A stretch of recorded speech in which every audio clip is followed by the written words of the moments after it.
अस्सलामु अलैकुम व रहमतुल्लाहि व बरकातुह।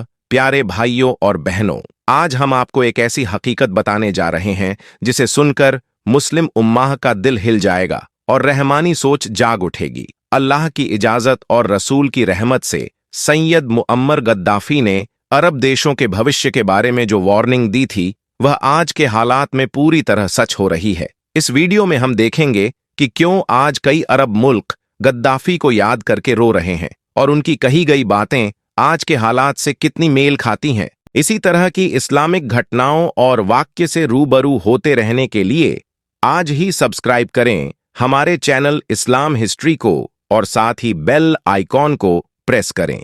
अल्लाह के हुक्म, रसूल की सीख और इस्लामी इतिहास की रोशनी में हम समझेंगे कि कैसे सत्ता, धोखा और फासद ने उम्माह को आज तक परेशान किया। हम देखेंगे कि अल्लाह के बंदों के लिए चेतावनी के रूप में गद्दाफी की भविष्यवाणी क्यों इतनी अहम थी और इस पर अमल न करने की वजह से कौन से बड़े नुकसान हुए। भाइयों और बहनों, इस वीडियो को ध्यान से देखिए क्योंकि इसमें ईमान, हकीकत और सबक के ऐसे मोती हैं जो हर मुसलमान को सोचने पर मजबूर कर देंगे। तो चलिए अल्लाह की रहमत और रसूल की हिदायत के साथ इस सफर की शुरुआत करते हैं और जानते हैं वह राज जो गद्दाफी की भविष्यवाणी में छुपा हुआ है।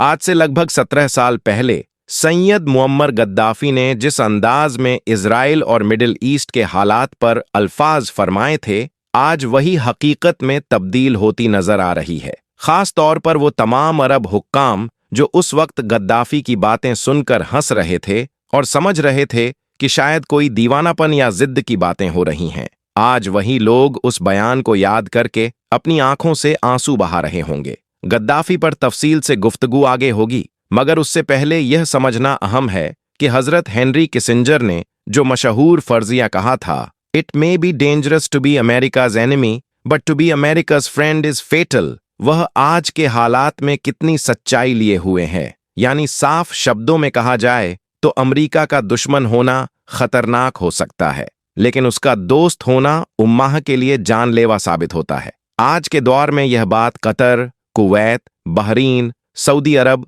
और यूएई जैसे अरब मुल्कों से बेहतर कौन समझ सकता है, जिन्होंने लंबे अरसे तक अमेरिका की दोस्ती पर एतबार किया और उसकी गोद में बैठकर यही उम्मीद रखी कि जब भी मुसलमानों पर हमला होगा, अल्लाह के बंदों की हिफाजत में अमेरिका उनका सहारा बनेगा। लेकिन जब दोहा की धरती पर पहली बार इजराइल ने एयर स्ट्राइक की, जो किसी भी खलीजी मुल्क पर अब तक नहीं हुई थी, तो इसने इन देशों की जड़ों तक हिलाकर रख दिया। अब अगर मुअम्मर गद्दाफी के बयान पर लौटें तो यह 2008 की घटना है, जब अरब लीग का इजलास दमिश्क, सीरिया में हुआ। उस इजलास में गद्दाफी ने अरब उम्माह के तमाम बड़े लीडर्स के सामने जो भाषण दिया, वह आज भी दुनिया में याद रखा जाता है, खासकर उन दौरों में जब अल्लाह का निफाकी निजाम दुनिया पर हावी होता है। यह तकरीर लंबी थी, मगर हम यहां उसका अहम हिस्सा बयान करते हैं। गद्दाफी ने इराक और शहीद सद्दाम हुसैन का जिक्र करते हुए फरमाया, इराक पर हमला करने की वजह आखिर क्या थी?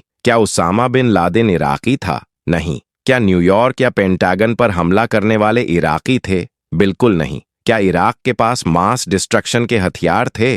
नहीं। और अगर होते भी तो क्या दुनिया के और मुल्कों के पास नहीं है? अमेरिका, ब्रिटेन, फ्रांस, चीन, भारत, पाकिस्तान सबके पास हैं। तो क्या हम सबको बर्बाद कर देना चाहिए? इराक की बेकसूर कौम और उसके लाखों मुसलमानों का खून बहाने का क्या औचित्य था? इस भाषण के दौरान गद्दाफी ने उन तमाम अरब हुक्कामों को भी आईना दिखाया जो हमेशा अमेरिका की गोदी में बैठे रहते हैं। उन्होंने तंजिया लहजे में फरमाया, क्या हमारे ये अमरीकी दोस्त इस जुल्म का कोई जवाब रख सकते हैं? मगर वहां मौजूद लीडर्स बस मुस्कुराते रहे। गद्दाफी ने फिर चेतावनी दी कि जब बाहरी ताकत उम्माह की धरती पर कब्जा करती है और हमारी खिलाफत को तबाह करती है, हम सिर्फ तमाशबीन बनकर देखते रहते हैं। उसने उम्माह की सरजमीन पर जब कब्जा किया और फिर हमारे रहबर शहीद सद्दाम हुसैन को फांसी के फंदे पर चढ़ा दिया, तो उस वक्त हम सब किनारे खड़े तमाशबीन बने रहे और कुछ लोग शायद हंस भी रहे थे। आखिर कैसे हमारी उम्माह का एक हाकिम, जिसे अल्लाह ने हमारी राहबरी के लिए चुना था, इस तरह शहीद किया जा सकता है? असल में सद्दाम हुसैन सिर्फ एक व्यक्ति नहीं थे, बल्कि पूरी अरब लीडरशिप और उम्माह के गौरव का प्रतीक थे, और उनके साथ यह जुल्म किया गया। सवाल उठता है कि क्या उनकी शहादत की तहकीकात नहीं होनी चाहिए थी, वरना अगला निशाना किसी और उम्माह के बंदे का भी हो सकता था। जब मुअम्मर गद्दाफी ने ये अल्फाज फरमाए कि अगला नंबर किसी भी उम्माह के बंदे का हो सकता है, तो वहां मौजूद कई अरब हुक्काम जोर जोर से हंसने लगे। मगर गद्दाफी ने न तो हंसी और न ही इसे मजाक समझा, बल्कि यह मामला उनके लिए बेहद गंभीर था। उन्होंने उन्हें तर्क के साथ याद दिलाया कि सद्दाम हुसैन भी कभी अमेरिका का दोस्त रहा था। क्या अमेरिका ने कभी सद्दाम को ईरान के खिलाफ इस्तेमाल नहीं किया? क्या वह कभी उसके करीबी नजदीकी में नहीं था? यहां तक कि उस दौर में अमेरिका का डिफेंस सेक्रेटरी भी उसका मित्र था। लेकिन अंजाम वही हुआ, वही दोस्त उसे फांसी के फंदे पर चढ़ा गया। गद्दाफी ने साफ शब्दों में कहा, तुम लोग भी उसी अमेरिका के दोस्त हो, या खुलकर कह दो कि नहीं हो। अफसोस, इस इब्रत से कोई सबक नहीं लिया, और वही हुआ जो गद्दाफी ने पहले ही कहा था। 2008 के बाद सिर्फ 3 साल गुजरे थे कि 2011 में पहला निशाना वही शख्स बना जिसने चेतावनी दी थी, मुअम्मर गद्दाफी खुद। अमेरिका ने नाटो के साथ मिलकर उन्हें हमेशा के लिए खामोश कर दिया और लीबिया की शान, चैन और खुशहाली को दफन कर दिया। वह लीबिया जिसे गद्दाफी के द्वार में यूरोप जैसी जिंदगी का मिसाल माना जाता था। इसके बाद दूसरा निशाना आया बशर अल असद का, जो उस वक्त गद्दाफी की तकरीर पर सबसे ज्यादा हंस रहा था। मगर उसके लिए राहत की बात यह रही कि उसके पास रूस जैसा मजबूत खलीफा था, जिसने उसे और उसकी हुकूमत को कुछ सालों तक गिरने से बचाया। और फिर 2024 से 25 में जब उसकी हुकूमत डगमगाई, तो रूस की मदद से कम अपनी जान बचाने में कामयाब रहा। उसके बाद अमेरिका, दुश्मन ए इस्लाम की नजर ईरान की तरफ बढ़ी। तब भी अरब हुक्काम यही सोचते रहे कि ईरान तो उसका खुला दुश्मन है, तो हमें क्या खतरा।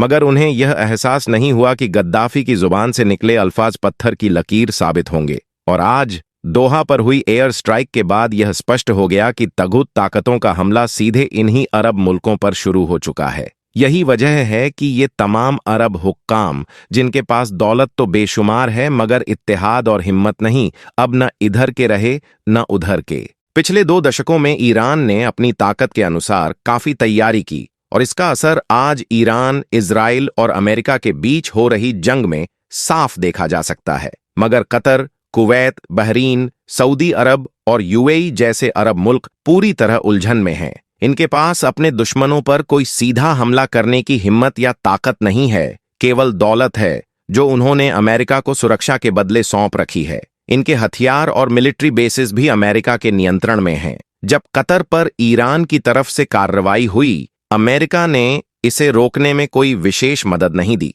अब ये अरब मुल्क मजबूरी और डर की हालत में हैं, क्योंकि ईरान की तरह वे इजराइल पर कोई बड़ा सैन्य कदम नहीं उठा सकते, और जब अमल करना मुमकिन न हो तो दुश्मन ए इस्लाम बार बार हमला करता रहेगा। यही वजह है कि ये अरब हुक्काम अपनी दौलत और रियासत के बावजूद डर और हिचकिचाहट के घेरे में फंसे हुए हैं। दोस्तों, अगर आपको यह वीडियो पसंद आया हो तो इसे लाइक करें, साझा करें और हमारे चैनल को सब्सक्राइब करें